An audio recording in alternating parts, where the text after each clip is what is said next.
Welcome to today's exploration of King Lear, Act 2, a pivotal act that intensifies the storm brewing within both the natural and political realms of the play. This act marks a critical shift in tone, structure, and character dynamics as Shakespeare deepens the motives of betrayal, manipulation, and fragility of power through the cunningness of Edmund, the cruelty of Goneril and Regan, and Lear's descent into rage and confusion. Act 2 exposes the raw undercurrents of ambition, identity, and disillusionment. So the act unfolds the swift transitions and reveals how the erosion of familial bonds accelerates the disintegration of social order. So as we examine each scene, we will delve into rhetorical strategies used by key characters, the psychological dimensions of their actions, and the thematic resonance that Shakespeare carefully weaves into the narrative fabric. So be prepared to witness the tightening of dramatic tension, the exposure of inner conflicts, and the gradual unraveling of a once powerful king, which is Lear. So Act 2 of King Lear intensify the conflict, both personal and political. Lear's growing isolation, Gloucester's fall into deception, and the increasing brutality of Regan and Goneril set the stage for the tragic downfall to follow. So here are few key points we will discuss.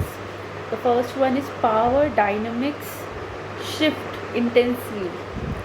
So Act 2 marks the transition of power from Lear to his daughters. जो हमने शुरू में एक transition of power देखा था, मतलब power देखा था, पहले वो किंग लियर के पास था, अब उसका ट्रांजिशन हो गया from Lear to his daughters, specially Goneril and Regan. तो पावर डायनेमिक्स शिफ्ट हुई है intensely. Lear's diminishing authority becomes painfully visible as he is insulted, denied shelter, and his retinue is cut down. So Cornwall and Regan begin asserting political dominance, reflecting the decay of old order. Second one is betrayal and deception rise. हमने अपने इस act 1 में भी बिट्रायल देखा, dissipation देखा. अब act 2 में ये और एक लेवल ऊपर जाएगा. Edmund, the illegitimate son of Gloucester, Edmund in his ambition, he manipulates Gloucester and defames Edgar, and it leads to Edgar's exile. And Lear faces emotional betrayal from Goneril and Regan, who now openly strip him of dignity. Act 1 में तो थोड़ा सा फिर भी हमको ये देखने को मिला कि गोनेरिल और रीगन अपनी इंटेंशंस को थोड़ा सा हाइड करके बैठी हैं, बट ये अभी एक्ट 2 में तो ओपनली वो स्ट्रिप कर देंगी, उस चीज़ को स्ट्रिप ऑफ कर देंगी. So act 2 amplifies the theme, those closest to you can destroy you most deeply. So this is the main theme of Act 2. The third key point is theme of appearance versus reality. ये हमने Act 1 के हर scene में देखा, appearance versus reality. ये पूरे play में चलेगा. The character in the beginning, the character wear mask, literally and metaphorically भी. दोनों ही तरीके से कैरेक्टर्स ने मास्क पहना, जब धीरे धीरे वो उसको अनवेल करेंगे अपना रियल फेस। मेटाफोरिकली तो ये है, लिटरली ये है कि जो केंट है जिसको फर्स्ट एक्ट में लियर ने बैनिश कर दिया था, so he disguise himself, he hides his identity to continue serving Lear. And Edgar जो है वो भी अपने आप को डिस्गाइज करेगा। He will become poor Tom assuming the role of a madman. Disguise becomes a survival tool and reflects the chaotic inversion of order in the kingdom. The fourth one is growing madness and emotional breakdown. Lear का जो emotional instability है, Lear's emotional instability surfaces a father. Actually ये जो emotional instability जो हुई है वो इसलिए हुई है क्योंकि he was humiliated by his own daughters. The seeds of madness are sown, especially in Act 2 Scene 4. इसमें 4 सीन है ना, तो लास्ट में हम देखेंगे सबसे ज़्यादा मैडनेस उसको वहीं पर होगी, where Lear feels deeply powerless and betrayed. और इसी में ही एक बहुत ही फेमस लाइन है लियर की जो हम आगे देखेंगे, O how this mother swells up towards my heart. ये जो लाइन है that signals internal chaos building, मतलब बहुत ज़्यादा कियोस उसके माइंड में, उसके मन में, उसके हार्ट में आ गया है। Fifth one is cruelty replaces compassion. So Regan and Goneril's coldness toward their father reveals their lust for control and lack of empathy. Kent, despite his loyalty, is thrown into the stocks. ऐसा होगा इस यहाँ पर भी, उसको stocks में bind कर देंगे, उसको बाउंड कर देंगे। It's a symbol of how virtue is punished in a corrupt world. So core theme भी यहाँ पर है, like authority and it's disintegration. यहाँ पर लियर जो है अपनी अथॉरिटी, अपनी पावर और इसी के साथ अपनी वॉइस और रेस्पेक्ट को लूज़ करेगा। he will lose that. Loyalty versus treachery. Kent remains loyal. Edmund and the sisters Goneril and Regan, they all will betray to their fathers respectively. Madness and chaos. Psychological strong builds before the physical storm. इस act में ना, मतलब बीच में एक storm आएगा, उस storm से, वो तो लिटरल फिज़िकल स्टॉर्म होगा, बट उससे जस्ट पहले एक स्टॉर्म इन लोगों के मन में, खासकर लियर के मन में होगा, when his faith over his daughters will be shaken.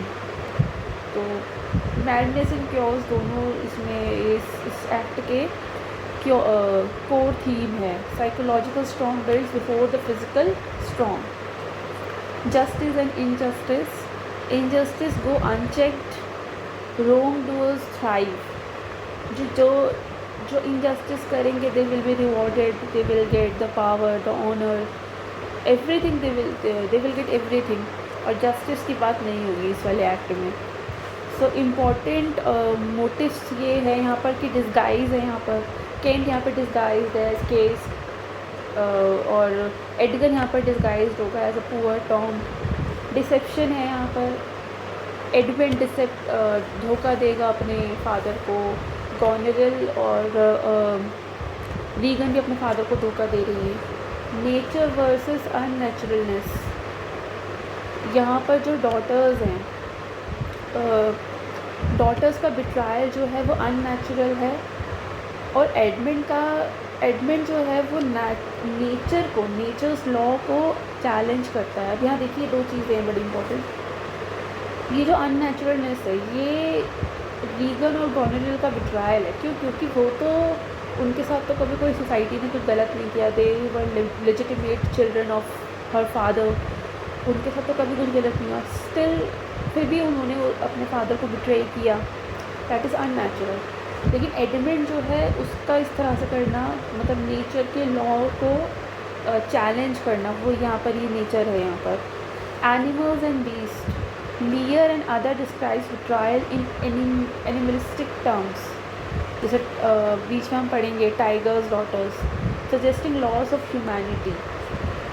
तो यहाँ पर एनिमल्स एंड बीस्ट का यही है कि जो ये कैरेक्टर्स हैं ये ह्यूमैनिटी को खो ही दे रहे हैं। ये इनके अंदर ह्यूमैनिटी नहीं है। ये लोग काफ़ी यहाँ पे लैक ऑफ एम्पैथी है, लैक ऑफ सिंपैथी है। यहाँ पर जो इस एक्ट में चारों सीरीज में कुछ ये कैरेक्टर्स हैं, हमको इन कैरेक्टर्स के बारे में ज़्यादा ये ज़्यादा स्टेज पर रहेंगे। जैसे लियर है, from command to confusion and heart break, हमें दिखेगा शुरू में वो बहुत कमांड दे रहा है लोगों को, उसके पास पावर है, बीच में वो कंफ्यूज हो गया है कि कोई उसको सुन क्यों नहीं रहा है, कोई उसको इतनी इंपॉर्टेंस क्यों नहीं दे रहा।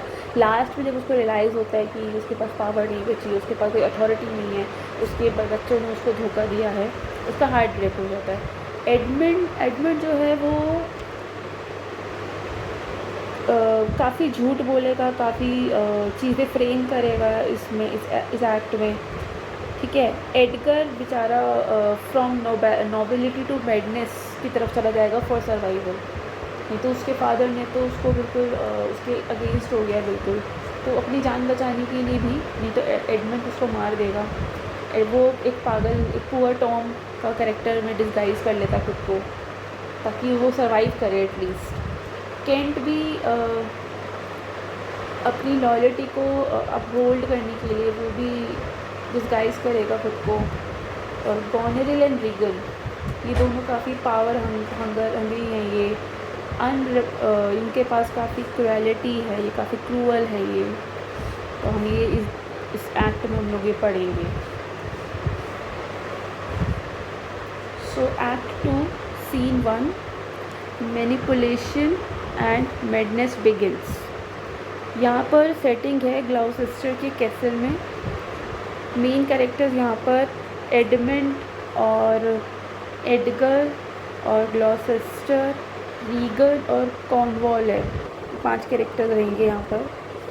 सो ये 5 कैरेक्टर रहेंगे यहाँ पे। अगर हम प्लॉट की बात करें तो Edmund deepens his plot to disinherit Edgar. He fakes an attack.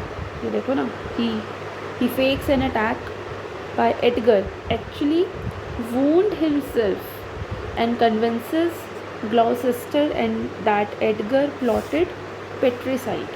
मतलब ये फ्रेम करेगा खुद को ही इंजर्ड करके। और ग्लॉसेस्टर भी in panic and anger declares Edgar an outlaw. उसने ऐसा फ्रेम किया, उसने बोला कि मुझे एडगर ने मारा है, और ये ग्लॉसेस्टर गुस्से में आकर ये बात मान लेगा, पैनिक हो जाएगा, एंगर आ जाएगा उसमें काफ़ी, और डिक्लेयर कर देगा भाई हाँ एडगर तो आउटलॉ है बिल्कुल। फिर रीगन एंड कॉर्नवॉल आएंगे। Edmund earn praise and begins to climb socially and politically. अब हर तरफ से एडमंड को ही प्रेज मिल रहा है, एडमंड की ग्लॉसेस्टर का फेवरेट हो गया है वो तो बल्कि उसका क्या बोलते हैं, अपनी जो भी ज़मीन है, जो कुछ भी है, उसको अपने बेटे की जगह, अपने लेजिटिमेट सन की जगह एडमंड को ही देने को रेडी हो गया कि तुम अब से मेरे एयर हो, तुम अब से मेरे वारिस हो और सब कुछ तुम्हारा है। मतलब वो ऐसा हो जाएगा बिल्कुल, इसी को प्रेस करेगा वो। तो सोशल एंड पॉलिटिकली एडमंड को काफ़ी चीज़ें मिलेंगी, काफ़ी पॉजिटिव रहेगा एडमंड के लिए, काफ़ी प्रमोशन होंगे। So Regan and Cornwall arrive, Edmund earn their praise and begins to climb social and politically. Edmund is now fully favoured by both his father and court. उसका फादर भी उसको पूरी तरह से सपोर्ट करेगा। कोर्ट में हो गए ये रीगन, गॉनेरिल, कॉर्नवॉल, ये 3 लोग ही इनकी चल रही है, क्योंकि एल्बनी तो ड्यूक ऑफ एल्बनी तो इतना ध्यान नहीं देता है, उसको इतना पॉलिटिक्स, इतना ज़्यादा मतलब स्ट्रैटेजीज़ वगैरह में इंटरेस्ट है नहीं उसको, तो वो उसका तो कोई रोल है नहीं इतना। लेकिन ये 3 लोगों का है और लियर की कोई सुनेगा नहीं, तो ये तीनों इसको काफ़ी इंपॉर्टेंस देंगे, प्लस इसके फादर इसको बहुत इंपॉर्टेंस देंगे। So he is now fully favoured by both his father and the court. Themes की बात करें, appearance versus reality. Edmund's deceit works because character trust appearance over truth। Edmund ने इतना इजीली एडगर को outlaw साबित कर दिया और कोर्ट में भी काफ़ी इंपॉर्टेंस पाली, क्योंकि यहाँ जो कैरेक्टर्स हैं वो अपीयरेंस को इम्पोर्टेंस देते हैं, ना कि इसको ज़्यादा इम्पोर्टेंस देते हैं ये लोग। इसको इम्पोर्टेंस देते हैं, इसको नहीं देते हैं सारे ही कैरेक्टर्स। तो ये वाली जो थीम है ना, ये तो आपको एंड तक देखने को मिलेगी। सेकंड है लेजिटिमेसी एंड इनहेरिटेंस। एडमंड जो है मैनिपुलेट करेगा इनहेरिटेंस के लॉज को अपने फेवर के लिए और क्वेश्चन करेगा what it mean to be a legitimate son. ये भी एक काफ़ी इम्पॉर्टेंट थीम है इस एक्ट की, इस पूरे प्ले की, कि लेजिटिमेसी और इनहेरिटेंस की बात है। लेकिन अब जो यहाँ पर चेंज ये आया है कि एडमंड जो है अपने हिसाब से अपने फेवर में इन चीज़ों को मैनिपुलेट करेगा। ब्लाइंडनेस जो कि सिम्बॉलिक है यहाँ पर अभी फ़िलहाल, तो एंड में ग्लॉसेस्टर एक्चुअल में ब्लाइंड हो जाएगा तब वो लिटरल हो जाएगी, लेकिन अभी फ़िलहाल तो ब्लाइंड सिम्बॉलिक है। मतलब ग्लॉसेस्टर की जो इनएबिलिटी है कि वो एडमंड का ट्रू नेचर नहीं देख पा रहा, ना वो एडगर की रियलिटी देख पा रहा है। सिमिलरली जो लियर है वो उसी के नक्शे कदमों पर है, जैसा लियर ने किया ऐसा ये भी कर रहा है। Power and politics, Regan Cornwall align with Edmund, foreshadowing growing tyranny. मतलब ये पावर और पॉलिटिक्स के चक्कर में ये तीनों टीम बना लेंगे ताकि इनको मिले। रीगन और कॉर्नवॉल तो भाई एडमंड इसलिए बनाएगा क्योंकि भाई इसको भी इम्पोर्टेंस चाहिए, कोर्ट में इम्पोर्टेंस चाहिए, अपने फादर के घर भी चाहिए, अपने फादर की प्रॉपर्टी भी चाहिए, मतलब इसको हर तरफ से आगे बढ़ना है क्योंकि ये चीज़ थी नहीं ना इसके पास। अगर हम बात करें कुछ इम्पोर्टेंट कोट्स की और एक्सप्लेनेशन की, तो ये वाले डायलॉग्स आपको प्ले में मिल जाएंगे। ये सारे डायलॉग्स हैं एक्ट 2 सीन 1। तो एक्ट 2 सीन 1 में 19 नंबर की लाइन है, 19 नंबर की लाइन है जो एडमंड बोलता है, brother a word descend, brother I say. So Edmund अपने भाई एडगर को यहाँ बुलाता है, लेकिन ऐसे एजेंटली जैसे कोई अटैक होने वाला हो, तो brother a word descend, brother I say. मतलब ये लाइन ऑडियंस को एक फॉल्स सेंस ऑफ एजेंसी देती है। एडमंड ड्रामा क्रिएट करता है जैसे एडगर गिल्टी है यहाँ पर। जो ये है ना डिसेंट जो ये वर्ड है, इसका मतलब ये है कि नीचे आओ। एडमंड एडगर को एक ट्रैप में फंसा रहा होता है। इस लाइन से एडमंड का मैनिपुलेटिव पावर और स्टेज क्राफ्ट हमको दिखाई देता है। मतलब उसे बुलाता है कि तुम नीचे आओ और उसके लिए एक ट्रैप उसने बना रखा है। तो बेसिकली ये इस लाइन से ऑडियंस को एक फॉल्स सेंस ऑफ अर्जेंसी यहाँ पर पता चलती है। एडमंड ड्रामा क्रिएट करता है और वो ऐसे जताता है कि एडगर ही गिल्टी है। सेकेंड लाइन भी एडमंड की है, ये सेम उसी कॉन्वर्सेशन में 33 नंबर पर है, ये आप देख सकते हो टेक्स्ट में। पेंगुइन एडिशन है मेरे पास, आपको ये ऑनलाइन भी मिल जाएगा, नहीं तो आप इसको परचेज़ भी कर सकते हैं, लेकिन पढ़िएगा ज़रूर एक बार।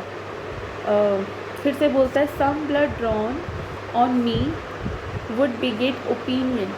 तो एडमंड जो है अपना खुद का हाथ थोड़ा सा काट लेता है ताकि लगे कि एडगर ने उस पर अटैक किया है। यहाँ पर मैंने आपको पिक्चर दिखाई थी ना, ये इसने खुद को मारा है, ये इसका ब्लड आ गया और इसने ग्लॉसेस्टर को यही दिखाया कि ये मुझे एडगर ने मारा है।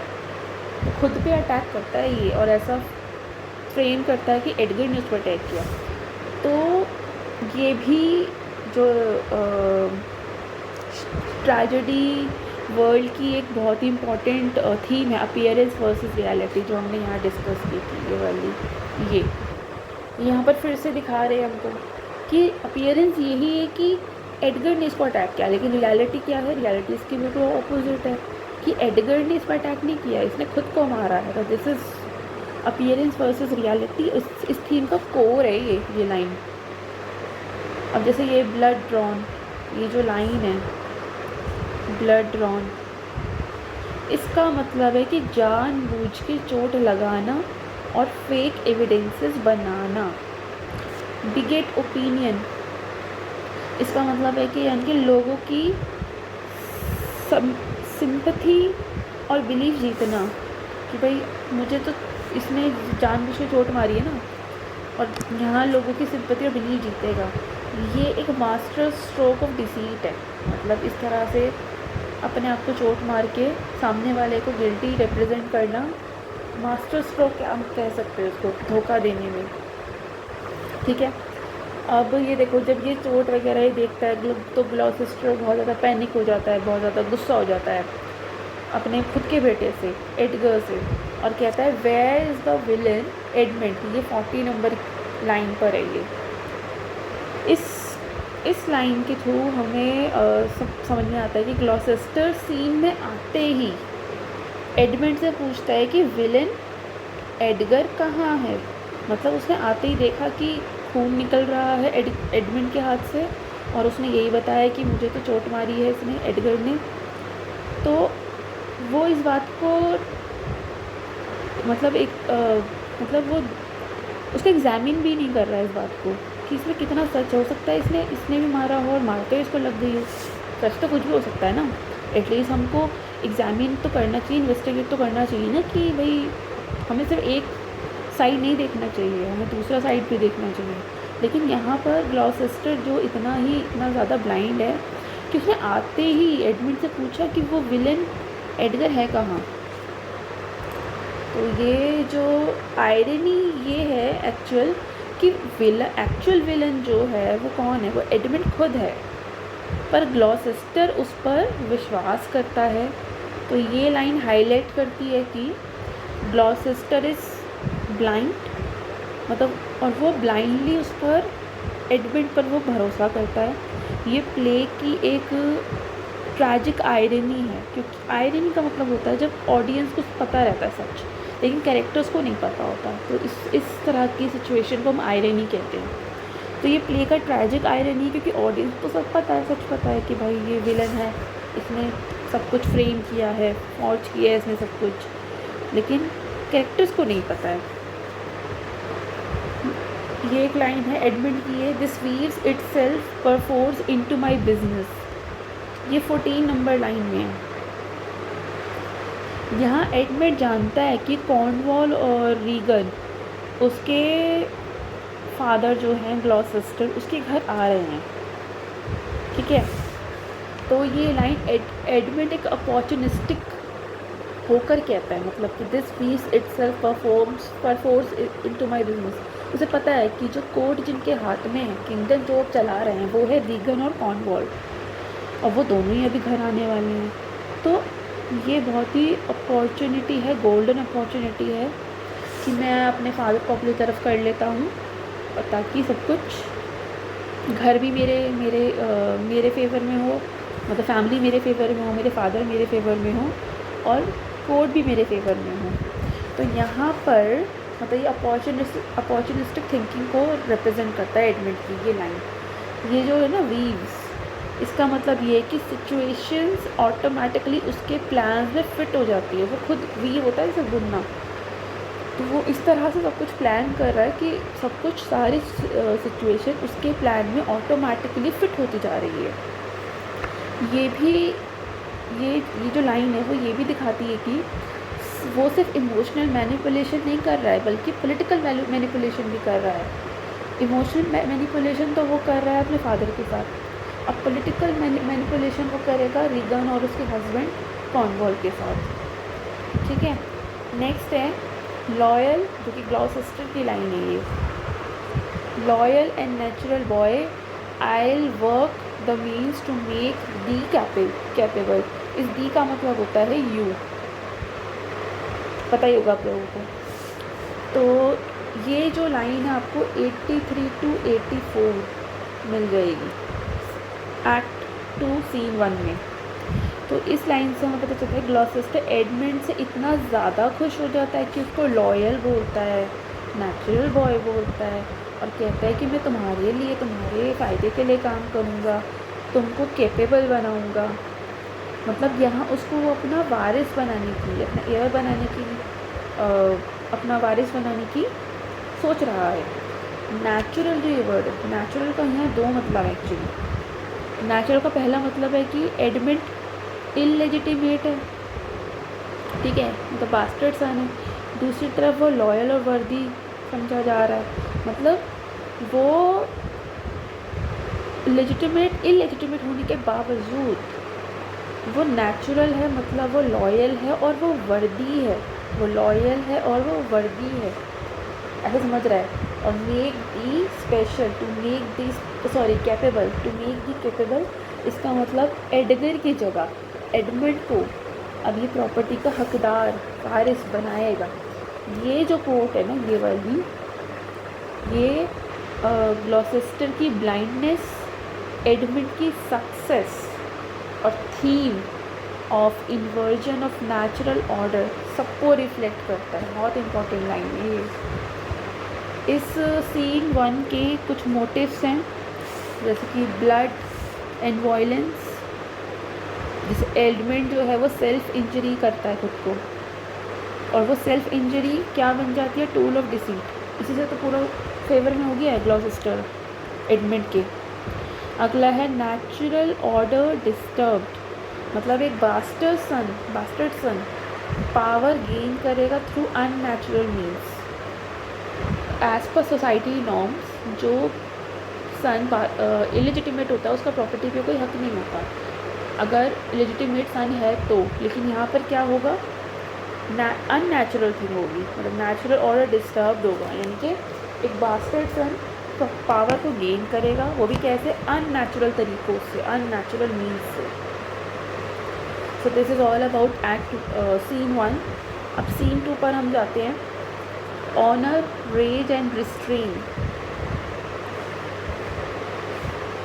सो यहाँ पर भी ये ग्लॉसेस्टर के केसेस से पहले की सेटिंग है। ये मेन कैरेक्टर यहाँ पर केंट होगा, केंट जो कि डिस्गाइज है एज केस, और ऑसवर्ल्ड है यहाँ पर, ऑसवर्ल्ड जो गॉनेरिल का स्टीवर्ड है, कॉर्नवॉल रीगन इसका हस्बैंड है ये ग्लॉसेस्टर। अगर हम प्लॉट की बात करें तो Kent is disguised as Caius. Kent जो है वो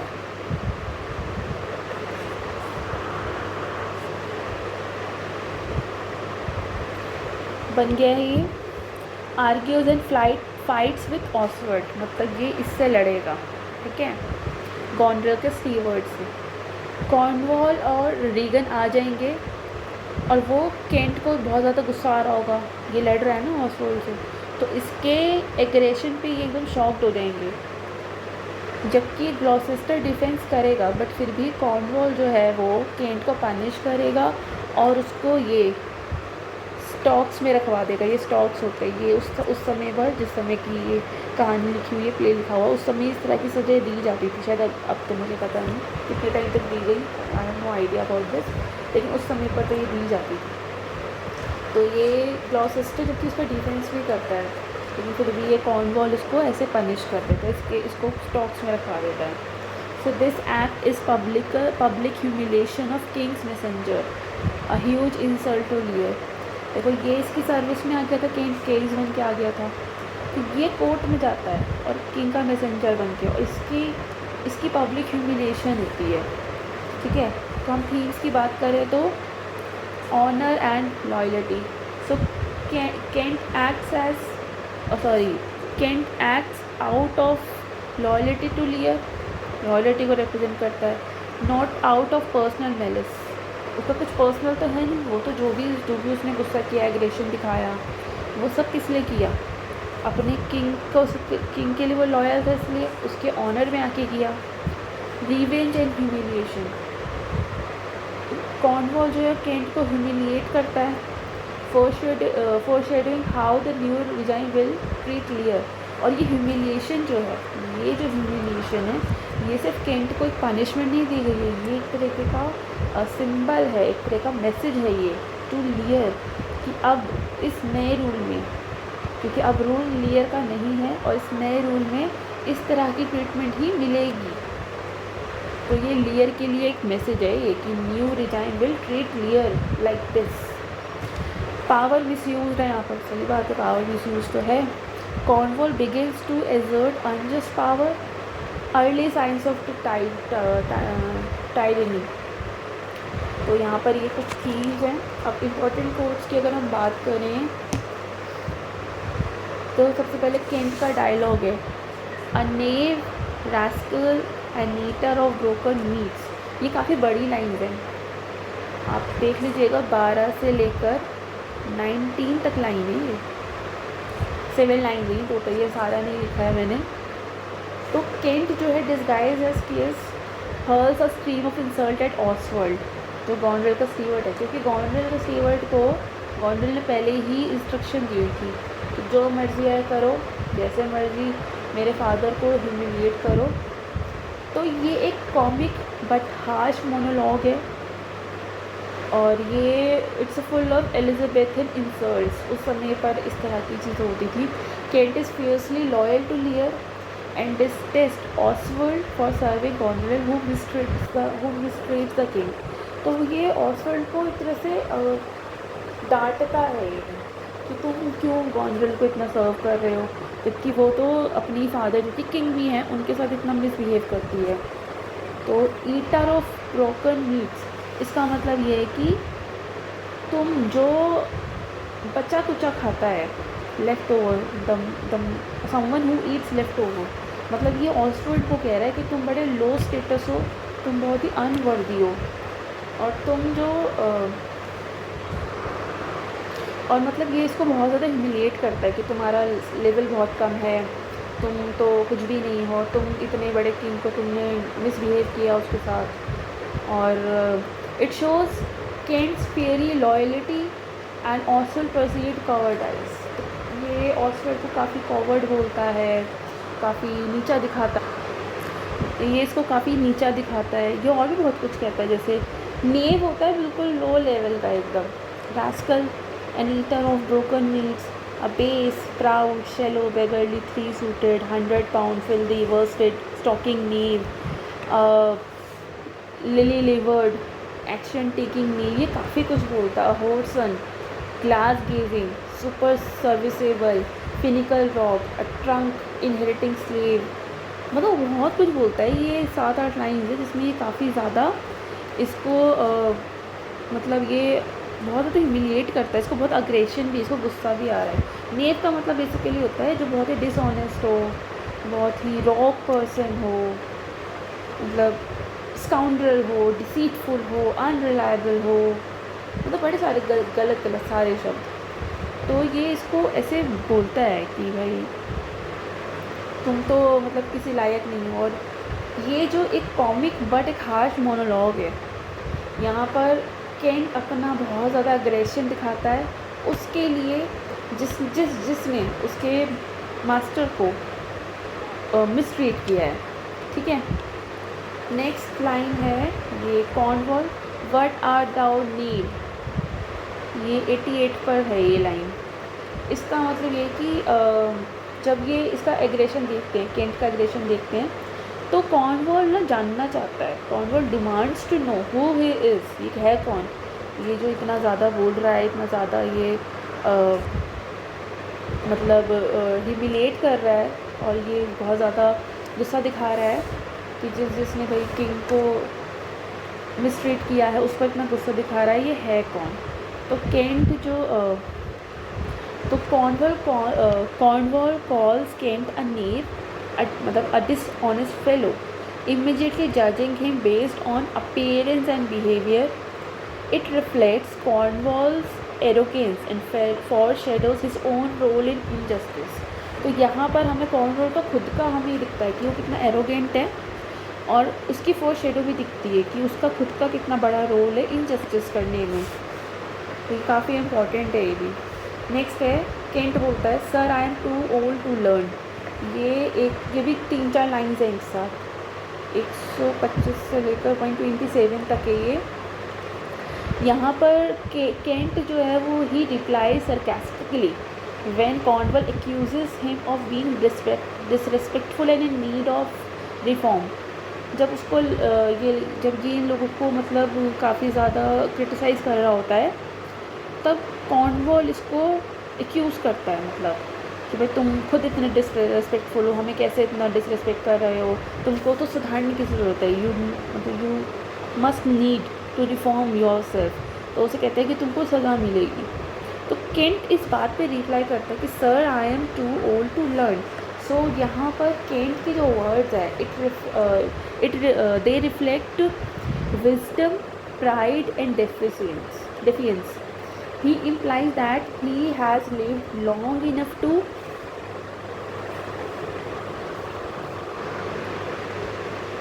he implies that he has lived long enough to know right from wrong, won't change now. वो कहते हैं कि मुझे तो बड़ा लंबा जीवन मेरा हो गया सही से गलत, गलत से सही सीखते हुए, और अब मुझे ज़रूरत नहीं है, मैं तो नहीं बदलूँगा। So this quote embodies the tension between experience and authority. Experience यहाँ पर केंट है और अथॉरिटी कॉर्नवॉल के पास है। तो वो उसे कह रहे हैं कि तुम भाई अपने आप को रिफॉर्म करो, तुम तो बहुत ज़्यादा हमें क्रिटिसाइज़ कर रहे हो, और ऑस्वर्ड को तुम ज़्यादा ही बहुत ज़्यादा बुली कर रहे हो, उसको बहुत ज़्यादा ह्यूमिलिएट कर रहे हो। तो वो कहते हैं कि मुझे ज़रूरत नहीं है सर, मैं तो अपने मेरे पास लाइफ एक्सपीरियंस बहुत सारे हैं, मैंने बहुत कुछ सीख लिया है। अब रीगन जो है इसका एक डायलॉग है, till noon till night my lord और एंड ऑल नाइट टू। तो Regan orders that Kent be kept in the stocks, मतलब उसको वो ऑर्डर कर देती है कि भाई Kent be kept in the stocks even after confer suggest only till noon. ये बोलता है ना कि तुमको स्टॉक्स में रहना पड़ेगा टिल नून, तो वो उस पर एक और मतलब क्वेश्चन करते हैं, टिल नून मतलब सिर्फ दोपहर तक क्यों, टिल नाइट माई लॉर्ड मतलब वो अपने हस्बैंड को कह रही है, एंड ऑल नाइट टू मतलब सिर्फ दोपहर ही तक क्यों, रात तक, और इवन सभी रातों तक। So this line marks Regan's cruelty. अब यहाँ पर हमें रीगन की क्रुएलिटी भी देखने को मिलती है, and her eagerness to humiliate Lear's loyal servant. और वो सिर्फ उसको इसलिए सजा नहीं करना चाहती कि भाई सजा देना नहीं चाहती कि भाई वो उसने उनके साथ अच्छा बिहेव नहीं किया, वो उसको ईगरनेस है कि वो अपने फादर के लॉयल सर्वेंट्स को ह्यूमिलिएट करे। मैंने बोला ना आपको शुरू में कि ये सीन में ये एक इंडिकेशन, एक हिंट है लियर को कि उसकी ह्यूमिलिएशन हुई है through his servants. So she Regan intensifies the punishment reflecting the theme of power abuse and coldness of Lear's daughters। मतलब यहाँ हमें देखने को मिलता है काफ़ी कोल्ड हो गई है ये भी, लाइक हर सिस्टर गोनेरिल। तो यहाँ पर ये मोटिव्स हैं, डिस्गाइज इन आइडेंटिटी। केंट का जो डिस्गाइज है वो टेस्ट करता है लॉयल्टी ऑफ अदर्स। अभी उन्हें नहीं पता कि ये केंट है, लेकिन उसका जो डिस्गाइज है वो देखने आया है कि भाई ये लोग कैसे हैं, कॉर्नवॉल कैसा है और रीगन कैसी है। पब्लिक शेम, जो स्टॉक्स हैं जिसमें केंट को रखा जाता है इस वाले सीन में, the stock symbolize the beginning of Lear's decline in status, कि उसके सर्वेंट्स को, उसके लॉयल सर्वेंट्स को इस तरह से ह्यूमिलिएट किया जा रहा है, इसका मतलब लियर का डिक्लाइन अब शुरू हो गया, उसका स्टेटस का डिक्लाइन शुरू हो गया। अब एक्ट 2 सीन 3 एडगर्स डिस्गाइज। एडगर अपने जान बचाने के लिए, सर्वाइवल के लिए उसने डिस्गाइज कर लिया और वो बेचारा ये पुअर टॉम बन गया। तो इसकी सेटिंग फॉरेस्ट में, और मेन कैरेक्टर में एडगर है, बहुत छोटा सा प्ले है। समरी इसकी ये है कि एडगर जो है इट्स नाउ अ फ्यूजिटिव, ये एक फ्यूजिटिव हो गया है। फ्यूजिटिव वो होता है a person who is running away और एस्केपिंग फ्रॉम समवन। जैसे पुलिस से बच के भागते हैं ना, जान बचाता हो चोर, जो क्रिमिनल जो भी होता है वो पुलिस से बचता है अपनी जान बचाने के लिए, ऐसे ये भी बच के भाग रहा है एडमंड से अपनी जान बचाने के लिए, और ग्लॉसेस्टर से भी। तो फ्यूजिटिव है ये अब। सो ही रिजॉल्व्स, इसके पास एक ही सोल्यूशन आता है, that to disguise himself as a poor Tom, a mad beggar. अब ये मैड बैगर बन गया है ये।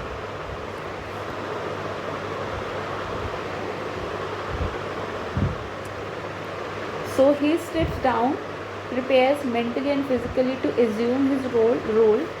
This moment marks a turning point in Edgar's identity and survival strategy. यहाँ पर हमें दो चीज़ें देखने को मिलती हैं, Edgar's identity and survival strategy।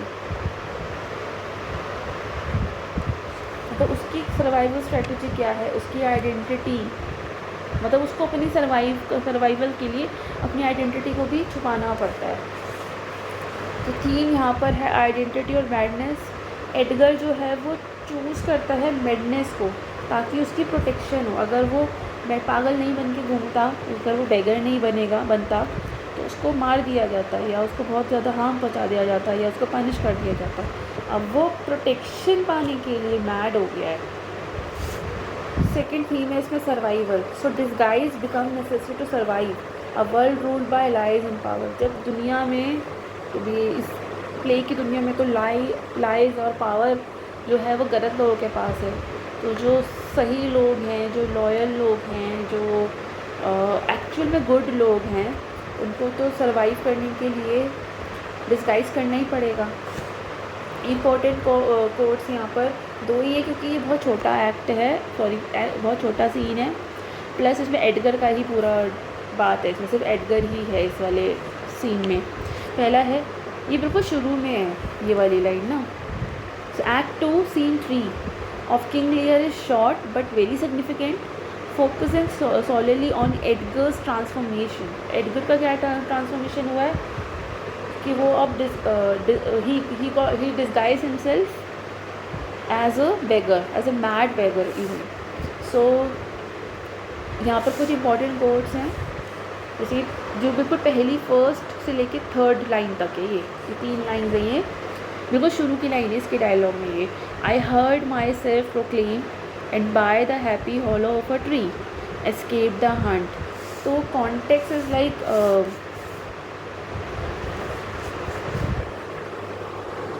तो कॉन्टेक्स्ट ये है, Edgar has just learned that he has been falsely accused and is now being hunted.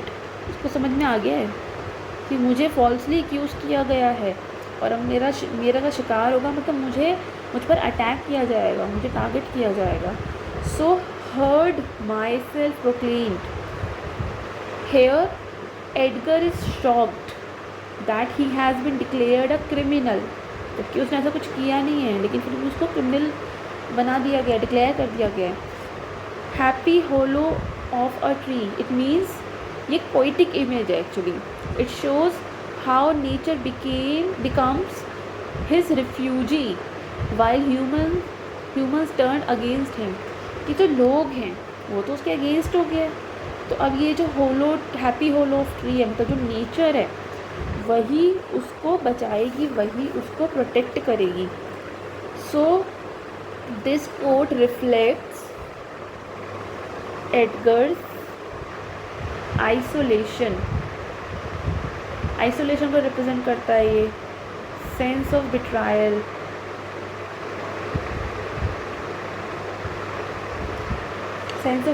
है यहाँ पे, and the beginning of a descent into disguise and survival. वो समझ गया है कि अब मुझे डिस्गाइज करना ही पड़ेगा तो मुझे सर्वाइव करना है। तो बाकी ये एक लास्ट लाइन है जो कि 21 नंबर पे है इस पूरे सीन में। That something get Edgar I am nothing. वो खुद से कह रहा है। Edgar decides to completely shed his identity and disguise himself as a mad beggar. ये जो की कोट है ये सिम्बलाइज करती है आइडेंटिटी इरेजर को।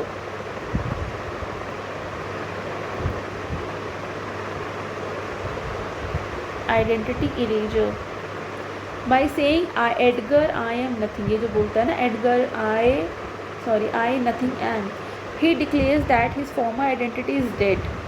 कि मतलब जो फॉर्मर आइडेंटिटी थी वो तो मर गई। पैरेलली लियर्स थीम ऑफ नथिंगनेस भी दिख रही है यहाँ पर हमको।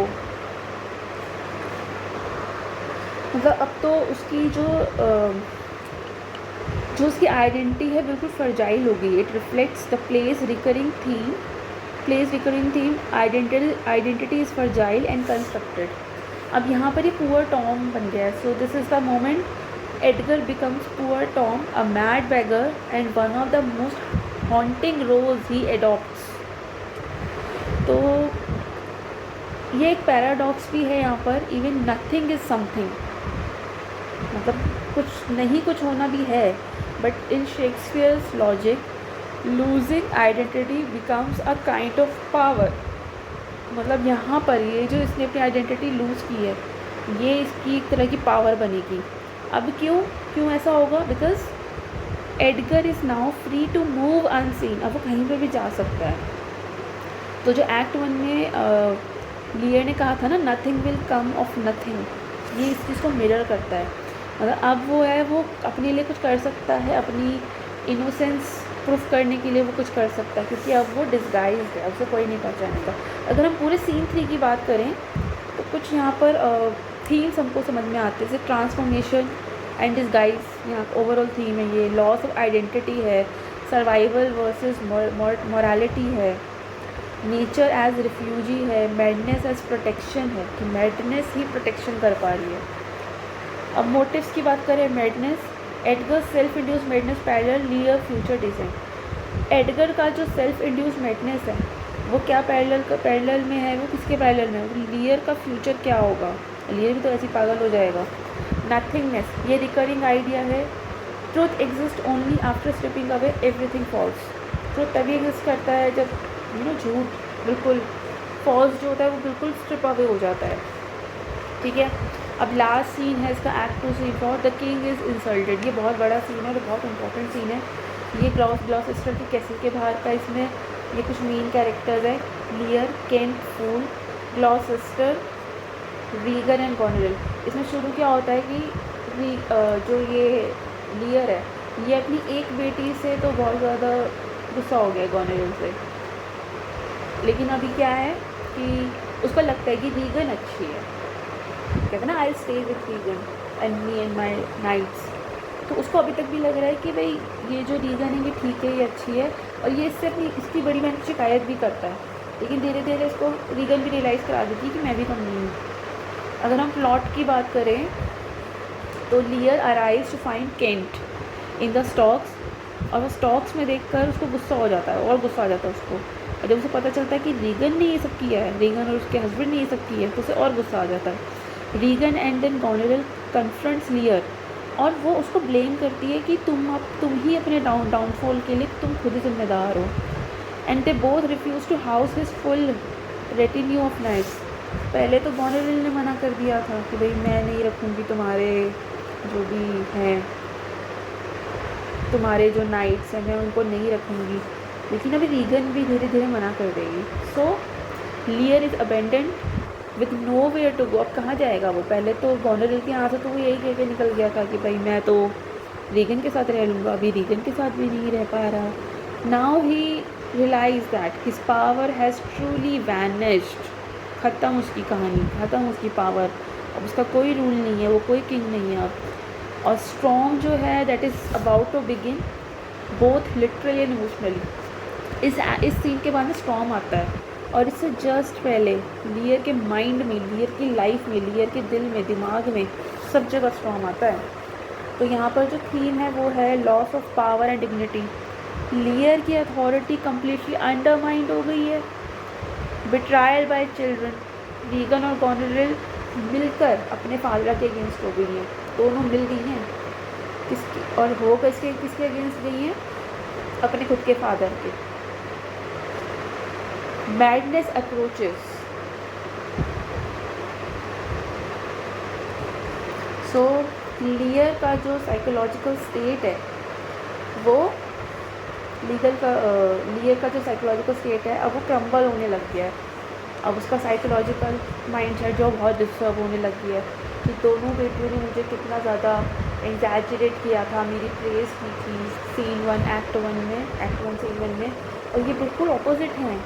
वो अपीयरेंस की और ये रियलिटी है। और यहाँ तक पहुँचते पहुँचते उसको सब कुछ खो दिया। उसको बीच में याद भी आता है कि द यंगेस्ट डॉटर जो थी उसकी वो ज़्यादा अच्छी थी, उसने तो सिर्फ यही कहा था कि वो मुझसे जितना प्यार करना चाहिए उतना ही करती है। उसको याद भी आती है अपनी बेटी की, वो क्या कर सकता है? कुछ नहीं कर सकता। और यहाँ पर भी इंपॉर्टेंट कोड्स हैं। So act 2 C4 of Lear, King Lear is one of the most intense scenes in the play, marked by Lear's frustration. Lear की फ्रस्ट्रेशन बहुत ज़्यादा देखने को मिलती है उसके डायलॉग्स में, हर डायलॉग में उसकी फ्रस्ट्रेशन। आप इस एक्ट को जब सीन को जब पढ़ेंगे आपको देखने को मिलेगा। गॉनरल्स की क्वालिटी, रीगन का बिट्रायल सब सामने आ गया है, सब स्ट्रिप ऑफ हो गया है। So here are the important quotes from scene 4। पहला है,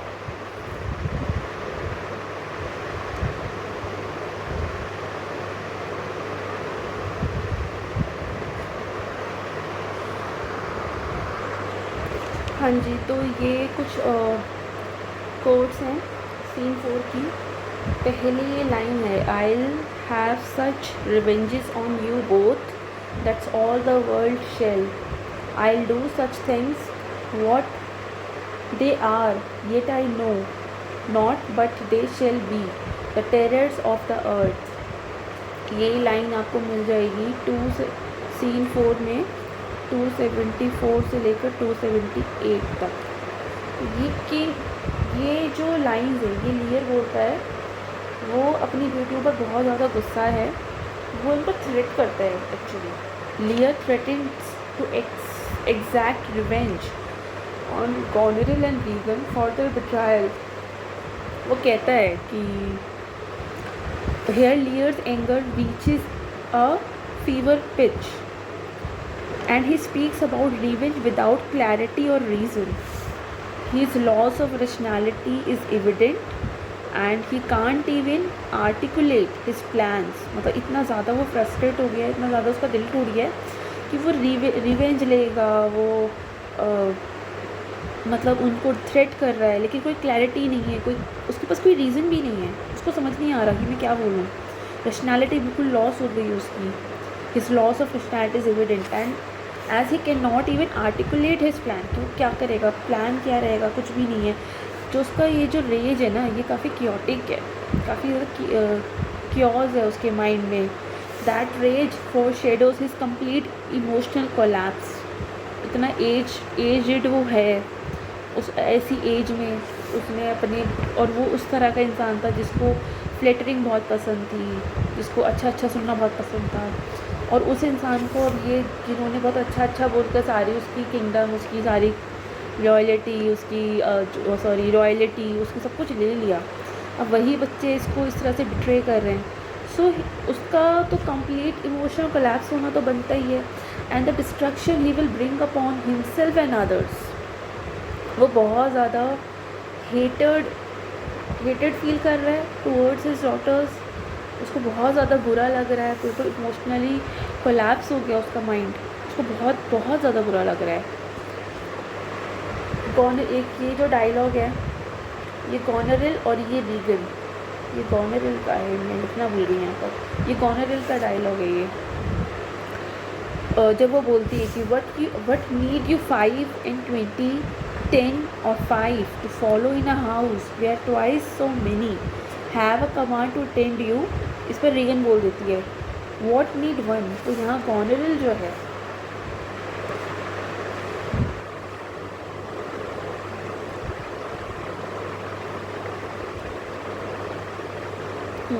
यहाँ जो गॉनरिल है, she is talking about the numbers of Lear's followers, suggested that कि जो लियर है ना, उसको अब इतने लोगों की ज़रूरत नहीं है।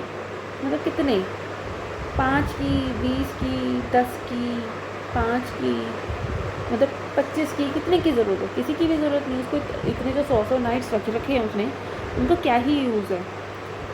मतलब Regan is talking about the numbers of Lear's followers and she suggests that Lear no longer needs so many people to follow him, implying that he is losing his power and dignity।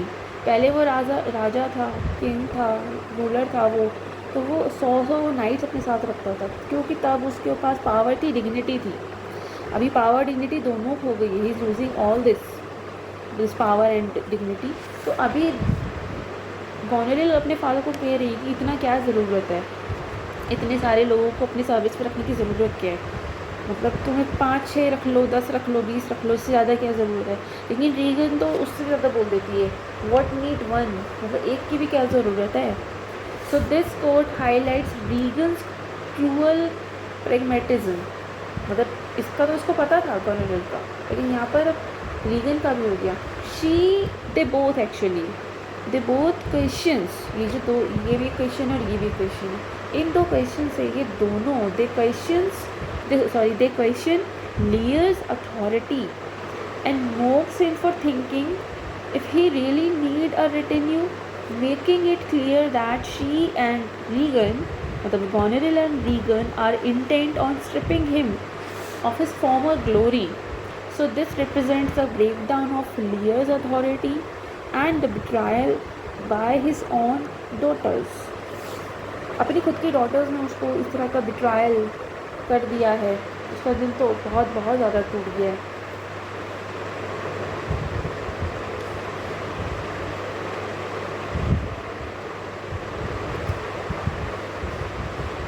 ये जो lines है आपको 255 से लेकर 258 पे मिलेगी.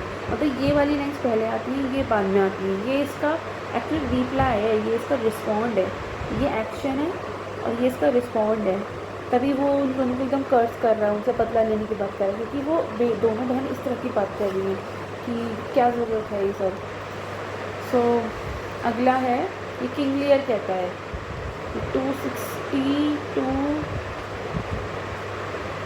266 to 270, ये 4 lines हैं.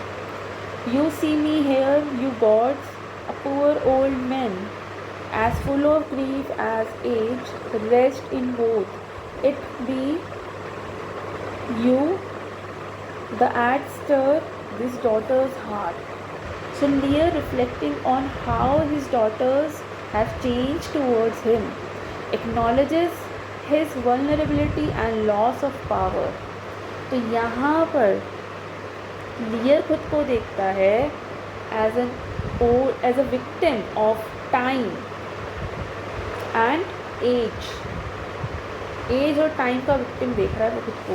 जो ये चेंजेस की बात हो यहाँ पर हो रही है ना, चेंजेस, ही रेफर्स टू, मतलब the changes are not just physically but emotionally too, and it symbolizes his decline. मतलब ये जो उसके ऊपर ये जो ओल्ड एज आ रही है, जो इतनी फुल ऑफ ग्रीफ है ना, poor old man as full of grief as age, ये जो चेंजेस हैं ये सिर्फ फिजिकली नहीं है, ये इमोशनल भी है. मतलब बहुत दुख की बात है इसके लिए. So these lines emphasizes Lear's self awareness but also his powerlessness in stopping the transformation around him, and it connects to the play's central theme of aging and the fear of becoming irrelevant. ये जो डर है ना इसको कि as का जो theme है, एजिंग का जो थीम है, और इरेलीवेंट, जब ये जो इरेलीवेंट होने का जो डर है इसको रिप्रेजेंट करता है, जो सेंट्रल थीम है. लियर को एक डर भी आ गया उसके मन में कि अब उसकी एज हो गई है, इसलिए वो इरेलीवेंट हो गया, इसलिए उसके बच्चे उसको इरेलीवेंट समझ रहे हैं. उसके पास जो उसकी रॉयल्टी को, उसकी पावर को, उसकी डिग्निटी को जो चीज़ें डिफ़ाइन करती थी, जैसे उसके फॉलोअर्स, उसके जो लॉयल फॉलोअर्स थे लाइक केंट, और उसको सज़ा दे दी इन्होंने. जब वो केस बनकर आया तब भी उसको सज़ा दे दी. मतलब केंट को तो उसने खुद ही निकाल दिया था, लेकिन केस बन के तो वो उसका फेवरेट हो गया था, उसको निकाल दिया. उसके जो उसके नाइट्स थे उनको हटाने की बातें हो रही हैं. तो इसका मतलब ये नहीं कि वो इरेलीवेंट है अपने बच्चों की नज़र में. लास्ट इसमें डायलॉग है लियर, जो कि बहुत शुरू का है. ये 55 to 57 पे आपको मिल जाएगा एक्ट 2 सीन 4 में. सो ये बहुत इम्पॉर्टेंट है एक्चुअली.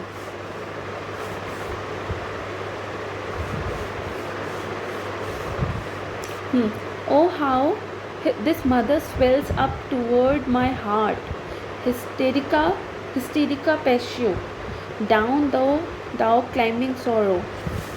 मैंने लाइन्स बता दी आपको 54 to 55. एक मिनट.